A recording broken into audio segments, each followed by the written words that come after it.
Well, greetings, friends, and welcome to my week 12 video. And believe it or not, this will be the next to the last video in the class. The very last one is the final exam video. But this one today is going to focus on a document called How to Analyze a Film, which will be very helpful to you as you're writing paper 3, and also the review for that exam on literary terms, which is coming up. So if you'll follow along with me first by going to content up at the top of our Brightspace course page, and then looking for course documents in the left-hand sidebar, and then clicking on how to analyze a film. So characteristics. We know that films are similar to novels or short stories in that they tell a story, and they include the same kinds of ideas and genres. They can be romantic, historical, they could be a detective, mystery, thriller type story, adventure, horror, sci-fi, whatever. But films may also include subgroups like action, comedy, tragedy, westerns, war movies. The methods that you use to analyze a film are closely related to those that we've used to analyze literature. But nevertheless, films are multimedial, and so they're visual media made for viewing, and they take command of more of our senses to create special atmosphere, feelings, to bring out our emotions, etc. So along with all the traditional literary elements like plot, setting, characterization, structure, and theme, which make up the text or the screenplay, there are a lot of different techniques that films use to tell the story or the narrative. And attention is paid very carefully to things like sound, music, lighting, camera angles, and editing. And what's important is to focus on how all these elements are used together in creating a good film. So here I give you a list of elements and questions that will help you when you're analyzing Amistad. So think about the contents of the film, the facts. So again, the title, what does it tell you? How does it sort of set up your expectations? The year the film was produced, that's going to tell us about sort of the context of things there. The nationality of the director, the names of the actors, the name of the director. And then the genre. What main genre or type does the film fall under? So again, is it historical? Is it romantic, a detective thriller sort of thing? What subgrouping does it fall under? Action, comedy, tragedy, war, or westerns? And then the setting, a description, as we know, of where and when the story happens. So is it taking place in the present, the past, or the future? What aspects of setting are we made aware of? So are we made aware of geography, weather conditions, the physical environment, the time of day? And think about the connotations of things like weather and time of day. Where are we in that opening scene? So is it an example of in medias res, where we're starting in the beginning of affairs? Then look at plot and structure. So what are the most important sequences? How are the scenes sort of coming together and breaking apart? How is the plot structured? Is it linear? Is it chronological? Or is it presented to us through flashbacks? Are there ever several plots that are running parallel to one another?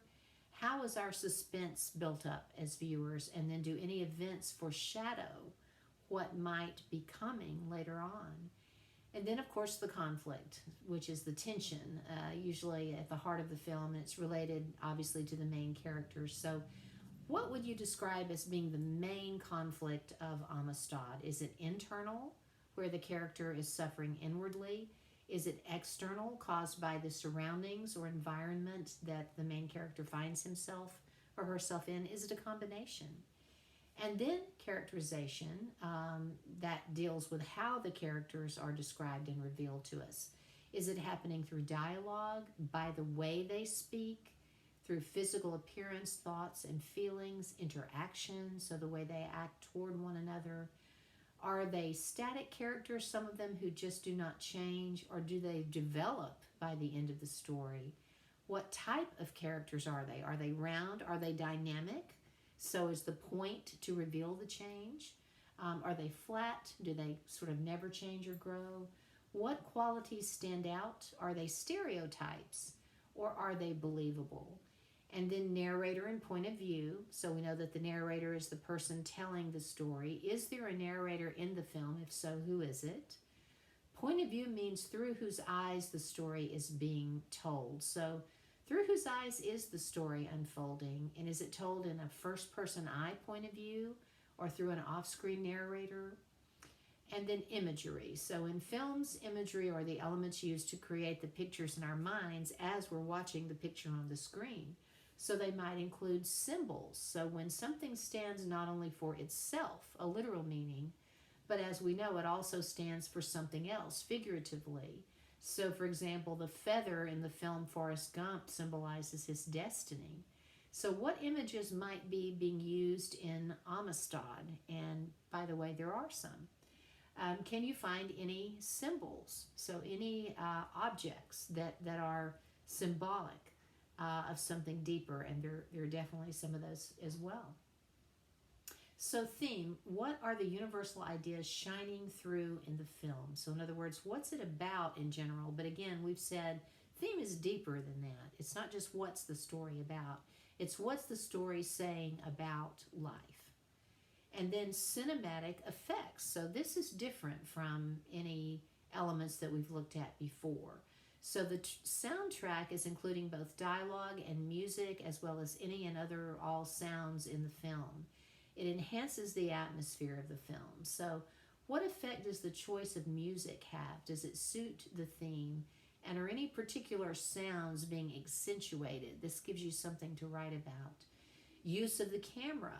So a camera shot is based on the camera's distance from the object, and the 4 basic shots used in films are a close-up, a very close shot where the camera lens focuses in on some detail or on the actor's face, a medium shot, and that's where the camera lens picks up some background or maybe the upper half of the actor, a full shot where the camera lens has a full view of the actor, or a long shot, which is a shot taken at a distance from an object.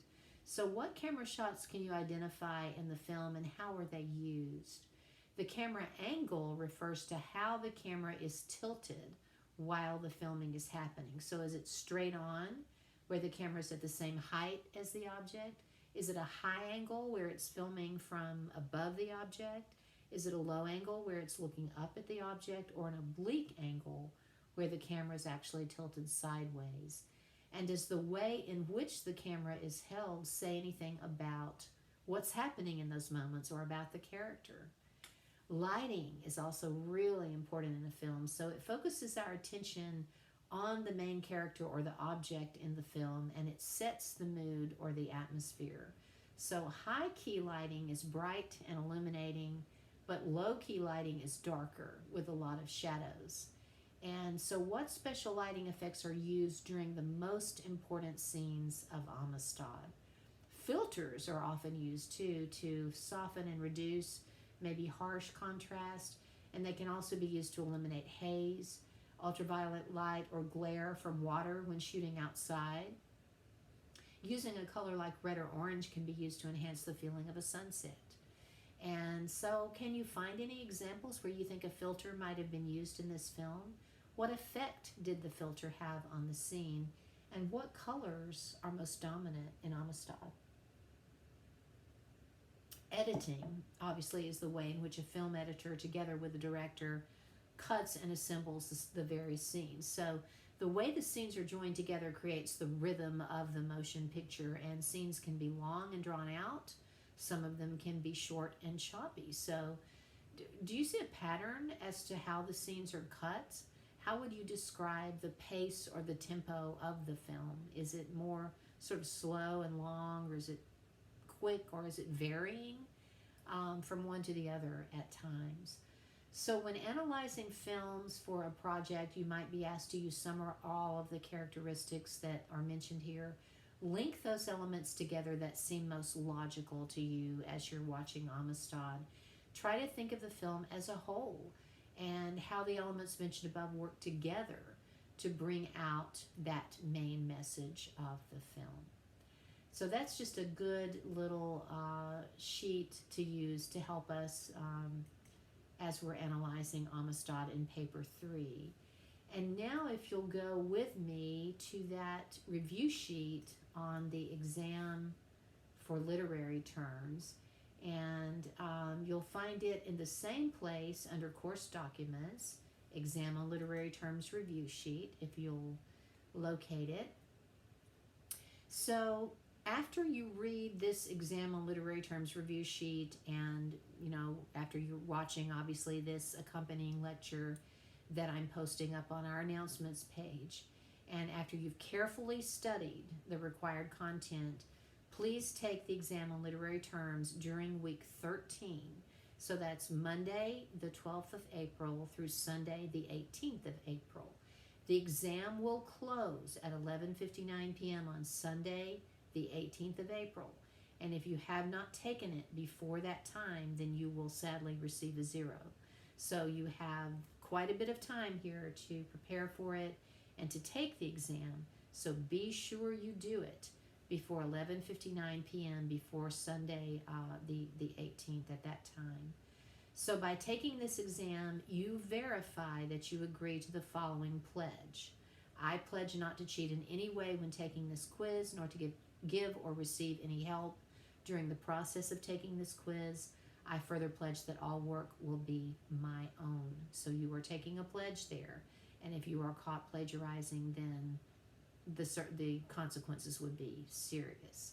So here's what you need to look over and know for this exam on literary terms. Look over that early sheet that I gave you back at the beginning of the semester entitled, What is Literature? And you'll find most all of these sheets under course documents and content. So focus mainly on the definition of literature, the canon, what makes the literary way of reading something different from normal reading, and what does literature do. Then look back over the elements of fiction document. Focus a lot on the characterization section and the dramatic plot structure section. So all the definitions there. Look over understanding character. Focus on how character is revealed, the definitions of the terms protagonist and antagonist, and the definitions of flat, round characters, and also flat and round characters, and also epiphany.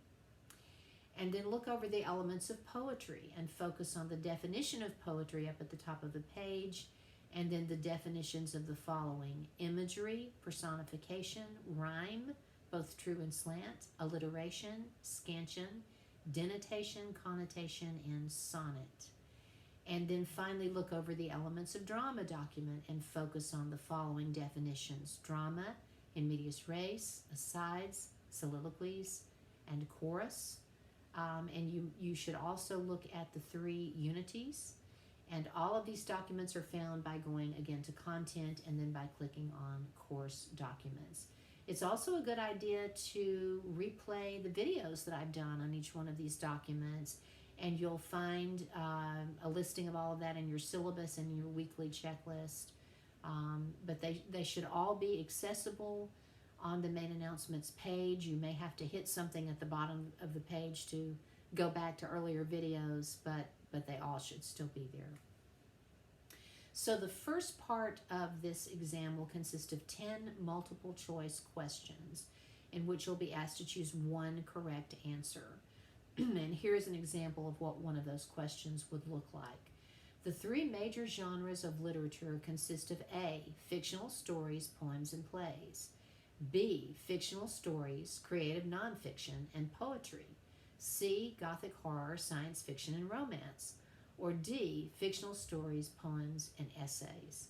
So this is asking you what the 3 major broad genres of literature are, right? It's not getting into really specific genres. Well, logic will tell you that they're the 3 we looked at this semester: fictional stories, poems, and plays, A.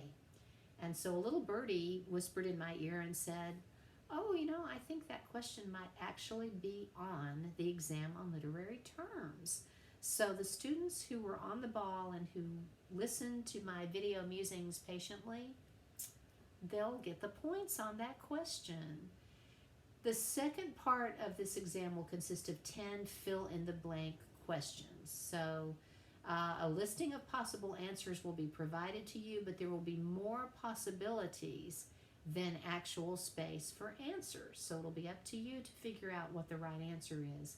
And here's an example of what one of those questions might look like. A blank character is one that does not change or grow and may also be referred to as a stock character. So if you look back, you'll remember that that is a flat character. And so each of those will be worth 5 points for a total of 100. And the exam, will be timed so that you will only have so much time to take it. And you should not refer to any materials at all on that exam on literary terms as you're taking it. It should be taken cold, and you should adhere to that pledge that you are taking when you log in and take that exam. So thank you for your time, for your patience. Thanks for being such a great group this semester. I hope we're going to be back in person next semester, fingers crossed.